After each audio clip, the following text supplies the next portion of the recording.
Preemptive strikes number 1, okay, palm strike, heel of the hand, boom. Second one is going to be our eye gouge using fingers joined together or a reinforced thumb to the eyeball. Third one is going to be the web hand from the index to the thumb, okay? Not necessarily the webby part, more like the palmar part here into the cricothyroid.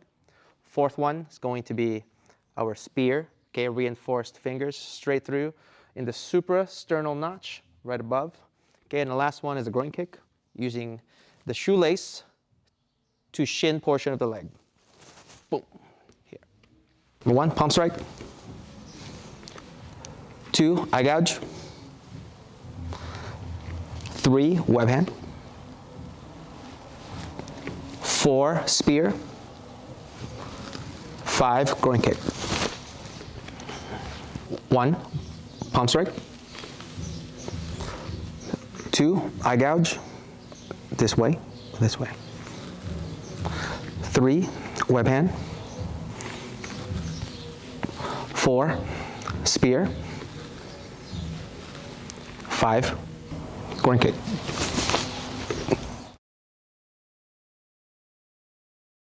A little bit of fine detail using the palm strike, also known as a heel strike, using the heel of the hand, okay, thrusting it like a jab or a cross into the face. The striking areas are anything below the crown of the head, eyebrows and down, okay, striking in a forward or upward motion, trying to break softer bones of the skull. Okay, here we go, just like this. Or here. A little bit of fine details on the eye gouge. A couple options would be to meet all fingers together and then stabbing into the eyeball, okay? And then another one would be to reinforce this thumb by rolling your fingers, okay, and have the thumb protrude and then throwing it like a jab or a cross. Right where Mr. Hashan's Adam's apple is this section is called a cricoid, okay? Right underneath is called the thyroid. All right, and it's right where they meet. This section is called a cricothyroid, using the web of my hand, not necessarily the web, but the palmar part of the web. Okay, and strike in and then up. Okay, going into that throat. Right where these clavicles meet, and right where the sinus meets, all three at the same spot, is called the suprasternal notch. Using all fingers, okay, tightened up like a bladed hand. Okay, striking into the notch.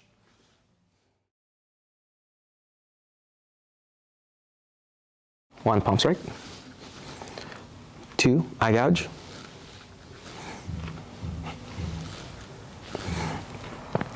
3, web hand. 4, spear. Groin kick. Palm. Eye gouge. Or web, spear,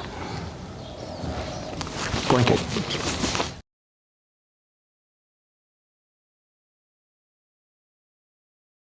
Preemptive strikes is called preemptive strike because I had to hit first, right?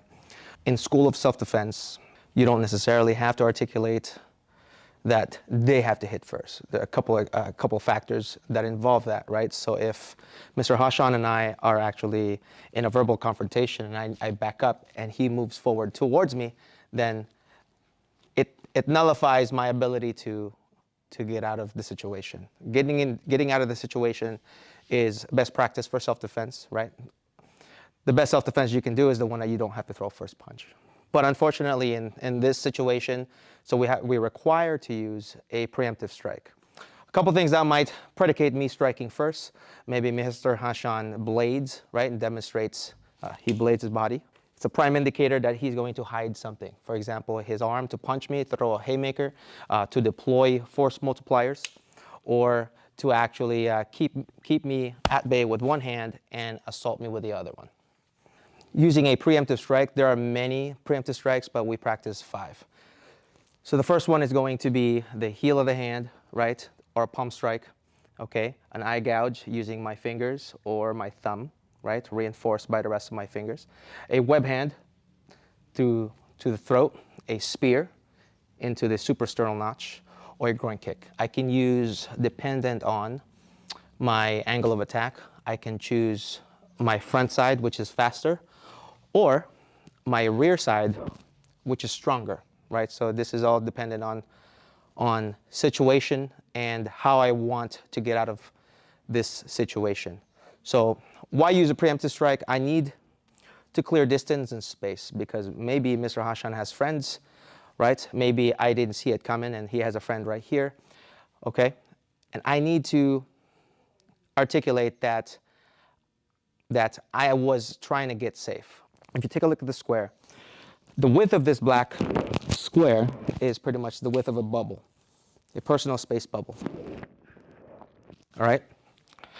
In order for me to deem myself a little bit more safer, I shouldn't be within his reach, which means if I were to use a preemptive strike, as in if he demonstrates or deploys a knife, and then I stab him here, and I strike, okay, and I disengage out, I need to move myself away that he can't touch me. Different story, of course, in self-defense if the force multiplier is different, as in he's deploying a gun or he's deploying something with range. What's up, man? You got a problem? Said back up. Yo, hey, what's in your hand? What's in your hand? What's up? Yo, what do you have? What do you have? What do you have? Boom, boom, boom. Yo, hey man, I said back up. Yo, back up.